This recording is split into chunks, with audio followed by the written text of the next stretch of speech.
Professor Elahar, o senhor pode falar algo sobre os livros apócrifos? Vamos lá.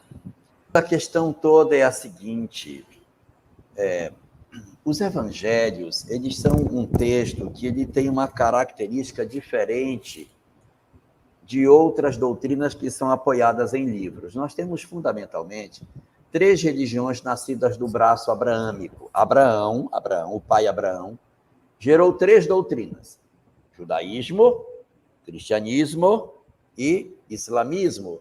As 3 religiões monoteístas do mundo surgem de um único braço, que é Abraão. Essas 3 religiões, elas, além de serem monoteístas, elas também são apoiadas em livros. Então, se você pegar assim, qual é o livro do judaísmo? É a Torá. Qual é o livro do cristianismo? É o Evangelho. Qual é o livro do islamismo? Corão Sagrado. Então, você tem uma obra que define essa doutrina. E assim, eu não estou querendo criticar outras religiões, mas você pega outras religiões e pergunta qual é o livro básico. Ele tem um conjunto de tradições, mas ele não tem um livro canônico, onde o que está escrito é o que está escrito. Você pega, por exemplo, a mitologia greco-romana,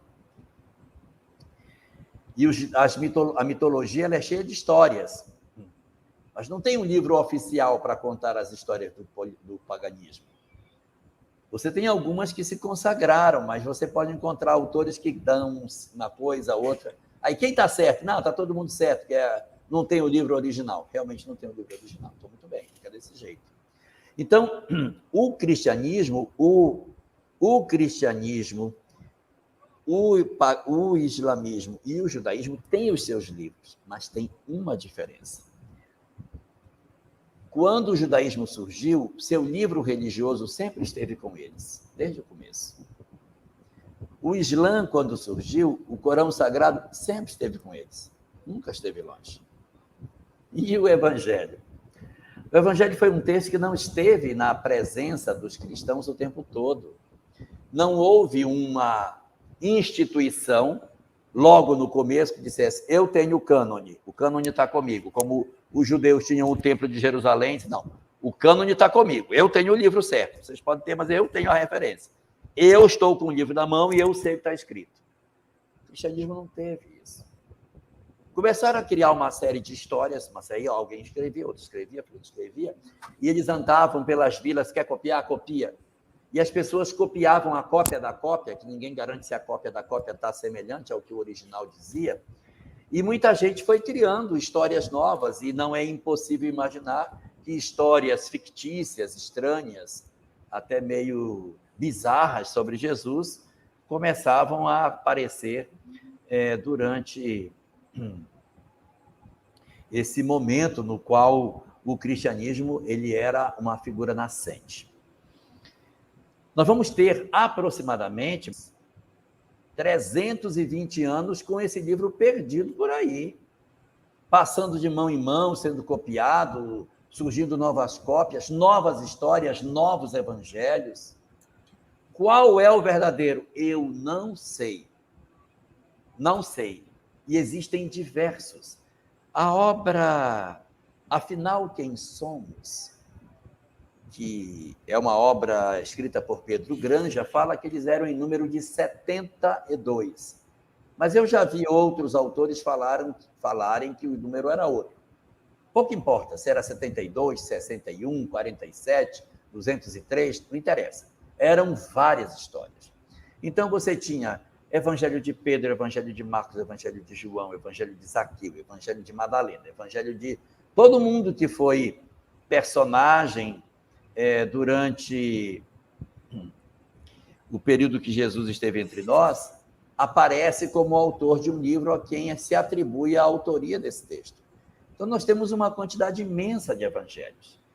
E na hora que o cristianismo se torna religião oficial, é preciso, então, a autoridade religiosa dizer: eu vou constituir o cânone. Foi aí que alguém, chamado Jerônimo, vai pegar esses livros, analisar os livros e dizer: bem, qual deles é o certo?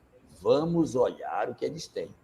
E, em cima dessa leitura, E aí existem várias explicações de como é que esses evangelhos apócrifos foram separados daqueles que nós temos como sendo os certos.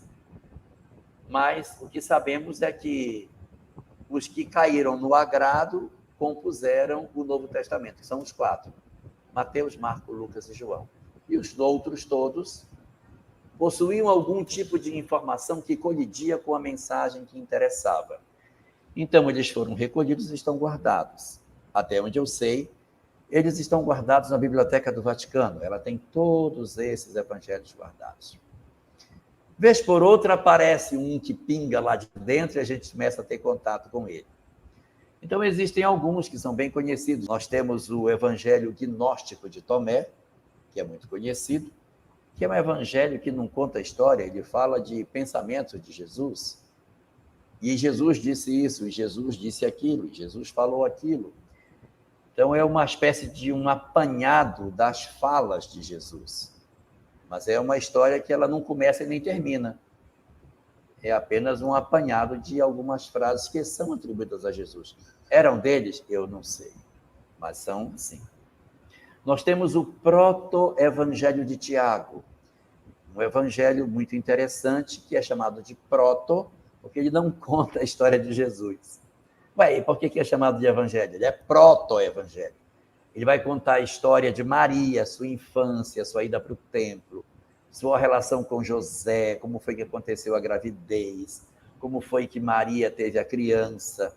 E aí ele colide frontalmente com os outros evangelhos, ao dizer que Jesus não nasceu em Belém, mas numa gruta, a caminho de Belém.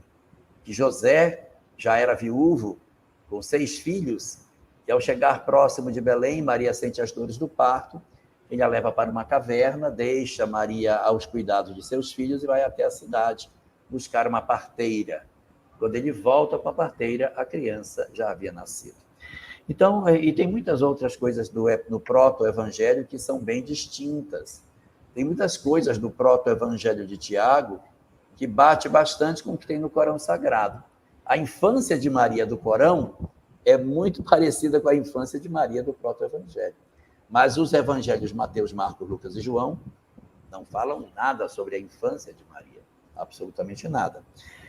Então, esses evangelhos são assim. De vez em quando aparece um ou outro, a gente descobre uma informação, e o grande problema é que as pessoas, às vezes, vendem e não é verdade. Por que eu não posso, de repente, inventar um evangelho aqui e dizer, olha, esse aqui é o evangelho de Maria Madalena de Nilópolis. E publico. E as pessoas vão comprar, mas, na verdade, não sabem se aquele texto é legítimo ou não. Então, a gente fica assim muito vendido em tudo isso. Às vezes, as traduções não são muito boas. O proto-evangelho de Tiago, você acha na internet facinho. Você coloca proto-evangelho de Tiago, PDF, vai aparecer. E o evangelho gnóstico de Tomé é fácil de comprar. Talvez na internet já até tenha ele disponível. E talvez é possível encontrar os evangelhos apócrifos reunidos dentro de um volume, uma obra. O problema é a legitimidade desse conteúdo. Às vezes a gente está comprando achando que está lendo e não está lendo o livro certo. Alguém pode ter corrompido o texto original, como também a tradução pode ser o grande pecado do texto. O texto é correto, mas a tradução está equivocada.